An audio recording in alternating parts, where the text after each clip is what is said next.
So hi, everyone. This is Elaine. I'm a nutritionist, a trauma conscious yoga teacher, and a lead facilitator with the BluMatter project. I'm so excited to have this conversation with you today. Today, our featured guest is Cassandra Hope, a Toronto-based mindset coach and holistic nutritionist. Cassandra is a passionate advocate for the mind-body medicine and is on a mission to support people with their mental health and well-being. She launched the platform Be Well with Hope in 2011 and has been featured on City TV News, The Marilyn Dennis Show, E-Talk, and The Social. Cassandra, thank you so much for being here today. Thank you so much for having me. This is wonderful. I'm excited. So I think you and we share a little bit of similar DNA in that I love learning about, I love talking about mind-body medicine. This is a topic area that I honestly can't get enough of. And I'm really curious, where did this love for this topic start for you? Can you take us back in time and share a bit about what inspired you on this journey? Yeah, definitely. It was kind of not even a choice. It's always been this innate, really powerful kind of quest to figure out, why am I so uncomfortable in my body? And that stemmed from growing up in a home where my mom was and is very mentally ill and struggles deeply with addiction. And, growing up in a house where complex PTSD was developing over the course of, 12, 13 years. My body reacted obviously to that. So, chronic digestive upset. And I mean, like, it never let up. It was just chronic. And my quality of life was so affected. I couldn't travel. I didn't feel comfortable sleeping over at partners' houses, or, there was always this constant discomfort. And I wasn't yet aware that my mental health was also severely struggling. I just knew my relationships are inflammatory, my body is inflammatory. I'm having constant conflict with people, coworkers, and romantic relationships in my family.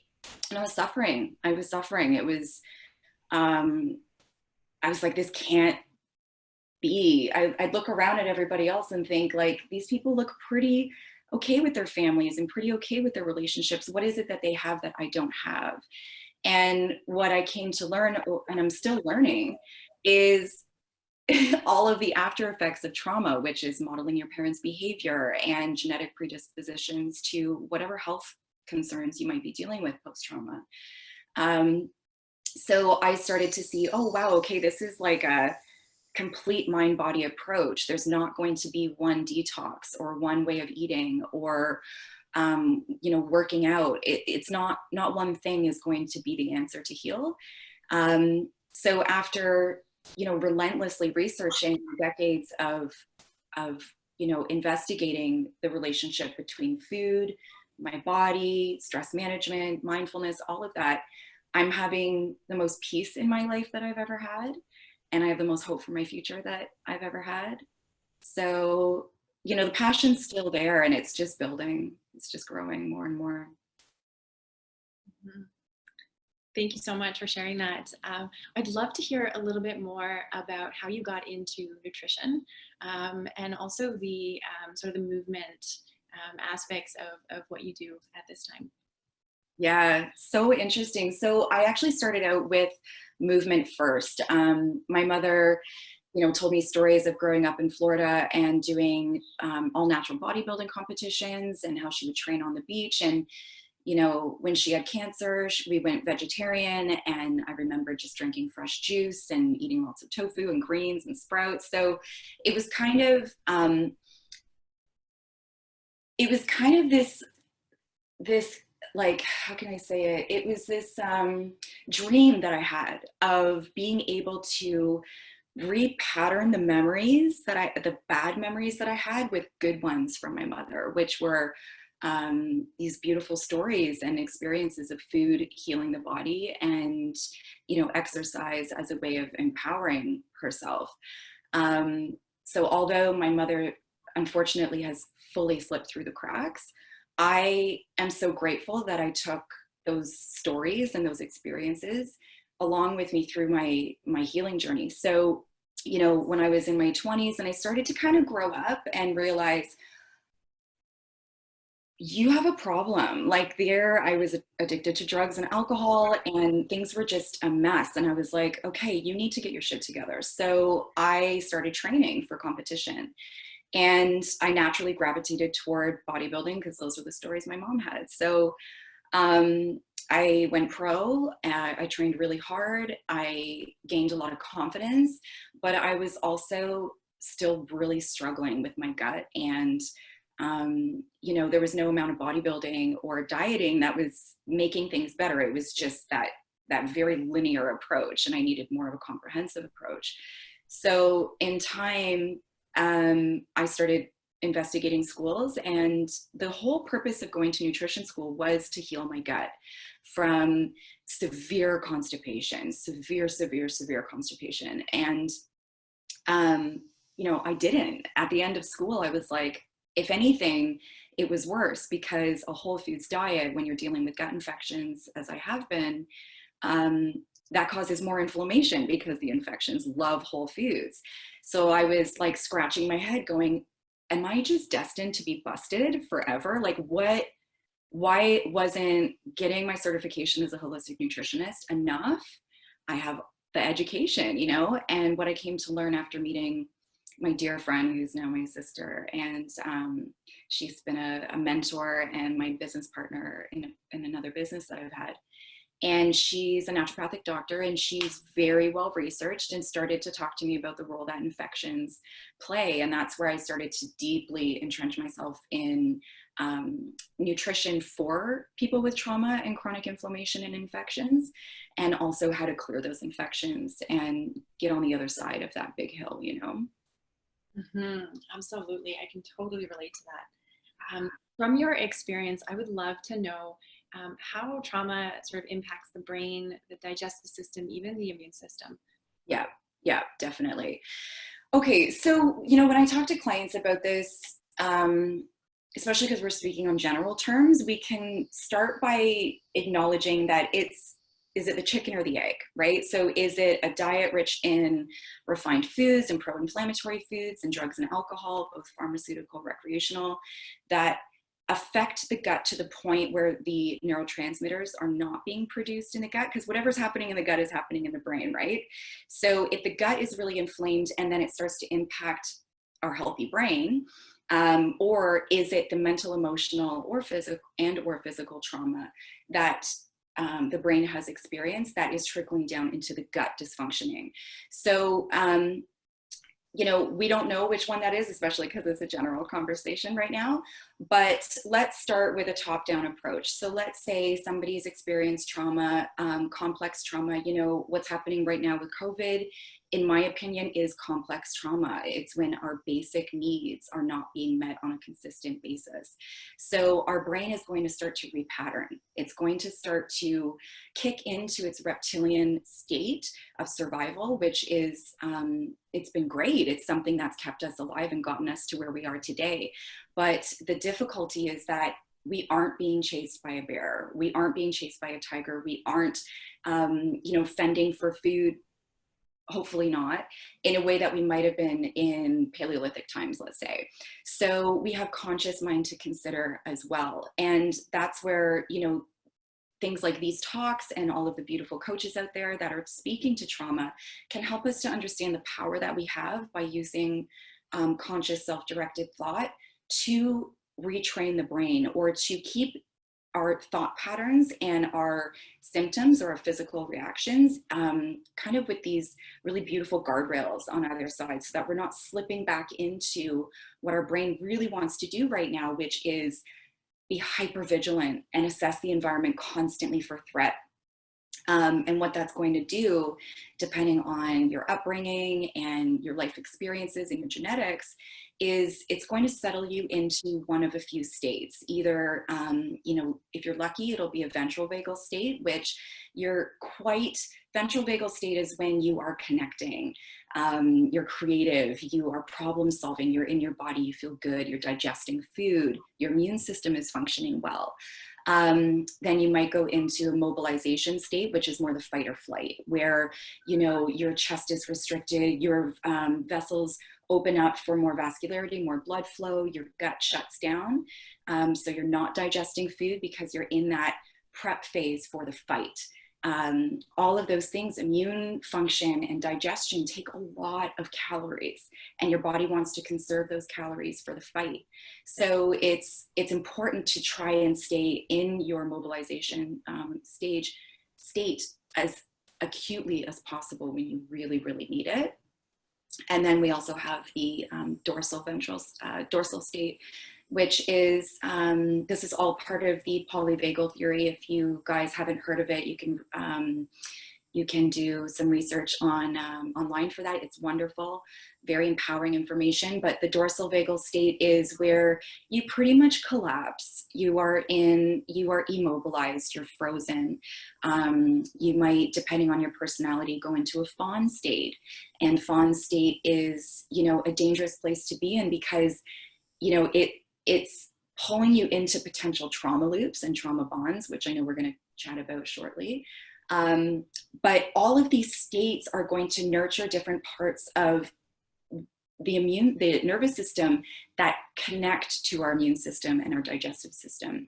So we want to, as trauma victims and as humans, just really understand, okay, what are the signs and symptoms of being in any of those states? And then what are the strategies that I connect with that can help to pull me out of those states and back to my ventral vagal state of connecting, problem solving, digesting, all of those beautiful things. In relation to the brain, the problem is, you know, if we stay in that state and we don't have the tools, which many of us don't if we have experienced childhood trauma, we don't necessarily know how to create the boundaries, use communication, really put ourselves first to make sure that we feel safe. And that's problematic because when the brain loves pattern, the brain loves the path of least resistance. So if we've grown up in a state or have lived a life of many decades of always kind of feeling disempowered and, you know, afraid, the brain is going to stay in that state and it's going to start to, it's called limbic system impairment, where the limbic system is just hypervigilant. And over days, weeks, months, years, we start to develop food intolerances because food isn't safe, or scent intolerances, light intolerances, sound intolerances, because the nervous system is so fragmented and abused and broken down. It's a body system just like our skin. You know, if you think about day in and day out scratching or some type of injury coming, it's going to result in some inflammation, some pain, some unideal dysfunction. And the brain is tissue just like any other, and it's going to respond to threat after many, many occurrences of engaging in those thoughts, you know. I love that. I think that that's all so powerful and so valid for sort of what we're going through at this time. You know, we are in the midst of a global pandemic right now, and I think a lot of us are really dealing with multiple levels of fear, worry, stress, even anxiety. I want to take a moment actually just to thank you for what you do. I love how committed you are to being of service and supporting people who may be struggling with their mental health. Can you tell us a little bit about what coping mechanisms are working for you during this time, and maybe what specific tools or techniques that you recommend that the listeners can take away from today's session? Definitely. So I have, you know, immersed myself in trauma therapy over the past few years, and there are some teachings that really stuck and some that I use every day. And I think, you know, it's wonderful to explore and study many different kinds of therapies and tools, and take what you need and leave the rest is my best piece of advice. I personally use a lot of neuroplasticity work. So when I started to understand the role that neuroplasticity had in my in my symptoms, let's say, I realized, okay, the same way that the brain really got into that, working in that hemisphere and living in that hemisphere of fear and doubt and, instability and anxiety, all of those things, I realized through the research that it fully wants to and can operate in another hemisphere if we start to play that out. And what playing that out looks like, or neuroplasticity work looks like for me, is training from, I think her name is, I want to say Annie Potts. She has a company called the Dynamic Neural Retraining System. And it's a very complex and well-rounded neuroplasticity-based program that you would use every single day. So I did that for several months, and now I just take little pieces of it, which in its essence is when you notice that you're stuck in a fear-based thought, there's a difference between acknowledging what is truth, acknowledging, okay, there is a pandemic happening and I know that I need to protect myself. And then there's the difference of, oh my God, what does this mean? Am I going to be hungry? Am I going to have money? Or is my family going to, and you get caught in that, trauma loop of rumination. And when you start to notice, or when I start to notice that those thoughts are coming in, my go-to now is, it just happens automatically. I think, what's the ideal outcome? And not only from a cognitive place, but synapses really, neural connections really strengthen and grow when we can feel the emotion. And that goes in either direction. So what do you want to nurture? Do you want to nurture the fear and feel the fear in your body? Or do you want to feel, it's going to be okay. I can see how it's going to be okay. I feel the safety in my body. I can taste the meal that I'm having with the people I'm connecting with when everything is said and done. You want to hear it. You want to actually try and hear it. You want to hear the conversations that you're having in a peaceful state with your family, and they're healthy and everybody's good. And I, even just saying that out loud right now, I just felt my whole system. It was almost like pouring cold water on a hot fire. It's like, your nervous system is always listening. It's always listening. I'm a very cognitive, like cerebral type person. Getting into my body and using my body as a way to clear trauma is very new to me. And I'm actively working through, or just currently starting to work through bioenergetics to clear the trauma that's stored in my neural networks. So I've been asked by I don't like the word healer, but somebody I'm working with to help me heal, to do some shaking. And this is a traditional indigenous kind of dance where, I'm really excited. I've done it once and it was really powerful, but I had a lot of coaching around it, and I wouldn't recommend anybody just go and jump into it, because it's pretty serious. Like, you want to be able to know how to soothe yourself and be soothed afterward. So body somatic healing is definitely something, if you're at that stage in your trauma healing journey, I think it's a wonderful and essential piece to consider if you're not already. But safer things that I would say are okay right now, aside from the neuroplasticity work, is breath work. And I even say that treading lightly, because I went for decades without feeling safe with my breath. I would panic trying to connect with my breath. And I, immersed myself in trainings. I went to Vipassana for 10 days and I was tortured during those 10 days. It was horrible because I didn't know I was a traumatized person. So breath can be a very scary thing, but if you're in that state where you can handle being with your breath, it's the cheapest, most available, most immediate thing that can help to downregulate our nervous system. So I love box breathing, just a 5-second inhale, 5-second hold, 5-second exhale, 5-second hold. That's really beautiful way to just gain power. I always think about the Hulk in that movie where he's working in Brazil with that amazing jujitsu, some type of martial artist.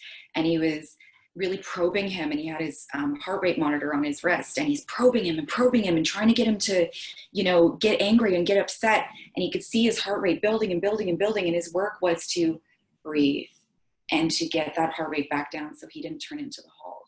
And I just found that to be such a powerful message of how we can be the masters of our own body at the appropriate time to downregulate our systems. I also love dance. You know, dancing is, in my opinion, you know, when it's no intention, no, you don't have to look good. Close your blinds, close your doors, be with yourself and just dance it out. And that will really help to move the energy, but also shift your state. If I'm okay to keep going, just, I have a few more suggestions. Absolutely. Yeah.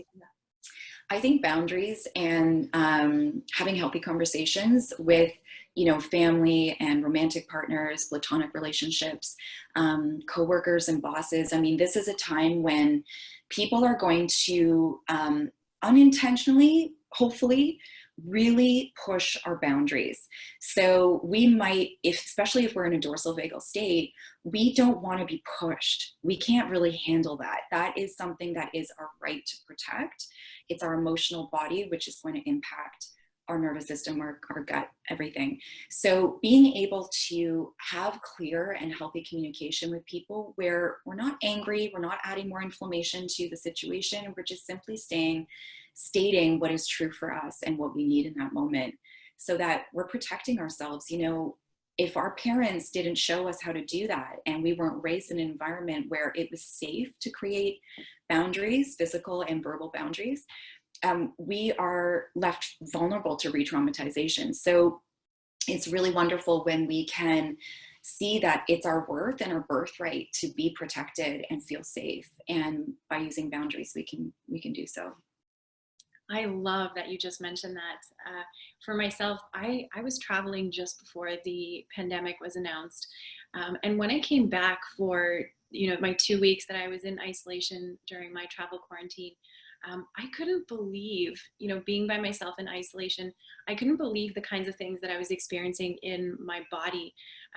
And I felt like a lot of my attachment wiring was getting kicked up. I would love if you can talk a little bit about trauma bonding, your experience of it, maybe describe it a little bit for people who don't know what that is. Yeah. This is a really exciting topic for me right now, because I'm actively repatterning my attachment styles and deconstructing trauma bonds through relationship with people who are trauma informed and are willing and capable to do that work with me. It's powerful. And it is, it really saddens me to know that so many people live their lives without understanding the attachment styles that they may have developed because of the way that they lived their lives with their caretakers and or parents. So, you know, that whole theory of transgenerational trauma, where trauma is handed down to children until the pattern is broken, is very real. You know, when our brains are so moldable, and as we're growing up and we're experiencing neglect, abuse, trauma in any form, we start to develop these subconscious patterns that rule or that dictate 95% of our behavior in life. So, you know, if we know that anger or passive aggressiveness or physical touch, you know, we start to learn from our parents how they treated us and each other and the world, how to get attention. So if it meant codependency, meaning, oh, I'm going to push my needs, I'm going to push what I need as a human being aside to guarantee love, that is really dangerous, because if you are engaged with somebody who isn't putting themselves and their health first and aren't able to take care of, in turn, take care of you and your needs, that is where you can start to develop these really strong trauma bonds with people. So, you know, those deep desires to have those connections are often triggered during times of stress. So right now, you know, while we are isolated like this, I was reading an article that was saying, you know, people in jail, they max out solitary confinement at 2 weeks, and we're on like week 5 or week 6 now. Like this, for people who are living alone, or, you know, I don't even want to say the situation, anybody who's identifying with this as a traumatizing period, and has a history of trauma, chances are you may want to engage in old trauma bonds, which is, how do I guarantee connection? How do I guarantee safety and love?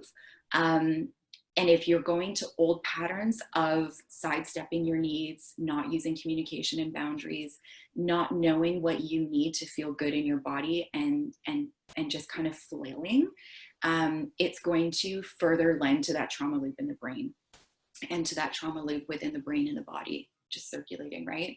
So I take it very, very seriously. You know, when I am communicating with these people that I'm repatterning my bonds with and through, I take a moment to really take stock, and I assess, what am I feeling? What is upsetting me right now? What do I not have? And what is true about that? You know, cognitive behavioral therapy, if anybody has done that, you know, CBT can be very helpful to think the problem through. What's going to happen if I call that person for comfort? What's going to happen if I lean on that unsafe person?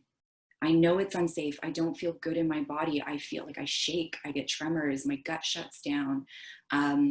I don't know what to say around them. I'm kind of like their monkey. I'm just dancing for them to try and, you know, get them to give me the attention I want. These are all things that we need to be aware of, so that we're not further reinforcing that subconscious belief system of, I'm not worthy. In my truest state of who I am, no matter what that looks like, we have to know that who we are, traumatized or not, is worthy of safety and protection, and then engage in the tools that we might have, no matter how limited they are. Go to the things that we know can help to self-soothe, reparenting ourselves. You know, if co-regulation, if self-regulation isn't available through co-regulation, which it's not right now for many people, we're isolated, we have to learn how to self-regulate in healthy ways. Yes, absolutely. I honestly, I got goosebumps at certain points because I can so relate to that. And I think a lot of people can also relate to what you were just saying. One of the things that I'm so happy that I got to experience with you a few months ago with the BluMatter project, when you came in to speak as a guest, was a guided inner child meditation that you led us through. And for me, it was such a powerful experience in that a lot of things came up for me. I would love it if you could lead us through maybe a 5 or 10 minute meditation. Would you feel comfortable doing that? Yeah, definitely. Definitely. Thank you. Yeah, so I always love to start these meditations just kind of asking people to check in with themselves and take stock as to whether you feel you might be comfortable connecting with your inner child, if that's a safe place for you to go. I find, like you said, this meditation can be very powerful for people. And if you don't feel safe connecting with your inner child at this stage, that's totally okay. There's absolutely nothing wrong with you. And it's okay to maybe mute this part or not participate in the meditation. But for those of you who do feel safe and are curious, let's begin. So I always like to start by asking you to close your eyes, possibly put your feet on the floor.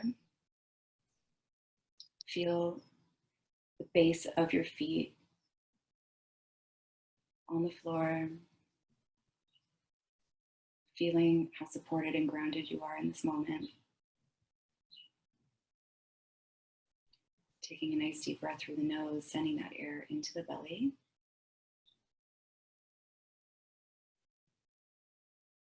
And deep exhale.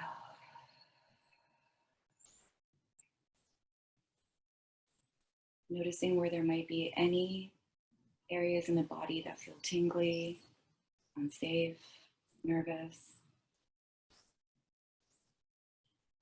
And just reminding yourself that in this moment you are safe, you are okay,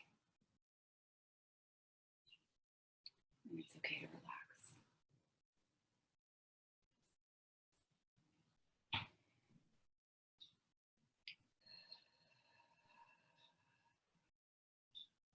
And I want you to bring your attention in your mind back to a time when you were a kid,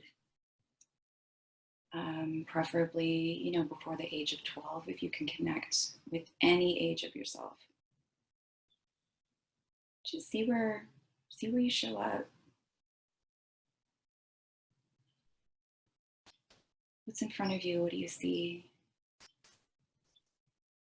Are you outside? Can you hear the wind blowing? Are you inside? Do you feel the comfort of your bed and your stuffed animals? Wherever you are, just take note and introduce yourself to your inner child. Notice how they're responding to you. They might want space. They might be excited to see you. They might want a hug. They might be angry. However they're showing up is 100% okay.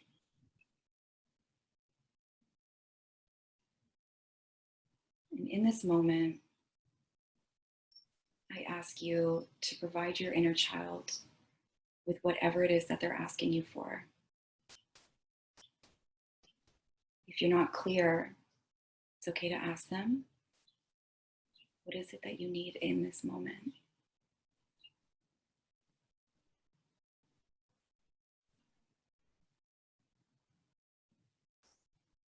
Once you connect with that, I want you to walk forward, if that feels available to you, toward your inner child. If it feels right, you can sit with them. You can embrace them. You can talk with them. Whatever it is that they're asking you for, give it to them. Notice how the sensation or the energies coming from your inner child and yourself are changing. And it doesn't always mean that it's going to feel good. Sometimes you might be screaming with your inner child. Sometimes you might be crying. Sometimes you might need to punch a pillow. Sometimes you might need to play. And just be with them, be curious, walk around with them. Maybe they were lonely. Maybe they just wanted to be seen. These are all okay. And as you're bonding with your inner child, it's important to commit to yourself that you won't break this bond. However it is that your inner child is showing up and asking you for help, it's important that we give it to them to rebuild self-trust, to learn how to tap into what we need, and to learn how to reparent ourselves.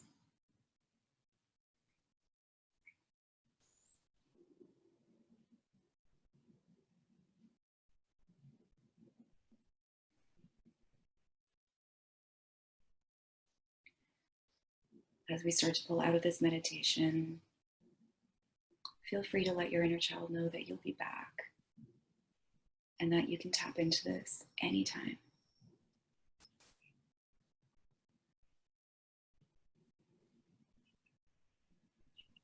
I'm telling my inner child that I love her and I can't wait to see her again, thanking her for being vulnerable and showing me what she needs.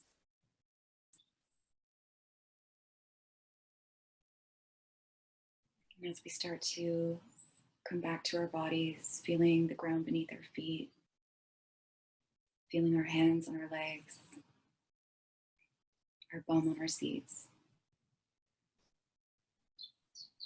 I invite you to take one more deep breath, filling our body with calm and peace and self-love. And when you feel ready, you can open your eyes and rejoin.